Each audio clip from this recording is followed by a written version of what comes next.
Kayo, may papakita ko sa inyo. Parang dumami ang mga apples talaga. Kita nyo kung gaano karami yung mga bunga. Parang every 10 na fruit tree, meron silang crab apple. Ito yung pollinator nila. Ito naman ginagawa nilang mga jellies. Tignan nyo kung gaano kaganda, di ba? Pero tignan nyo talaga. Bilangin natin. 1, 2, 3, 4, 5, 6, 7, 8, 9, 10, 11, 12. So, every 12 na puno ng normal apple, meron silang nilalagay na pollinator.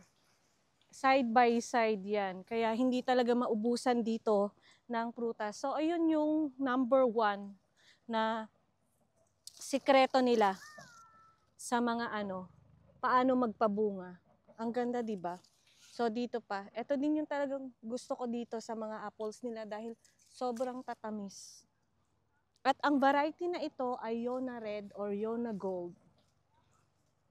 So 'di ba? Hanggang sa baba talaga. At saka dito, free lang ang kumain. Kaya napakaganda sa farm na ito. Kasi yung ibang pinupuntahan namin na farm, bawal din ang kumain. Tingnan nyo, oh. Grabe. Oh, ang pupula.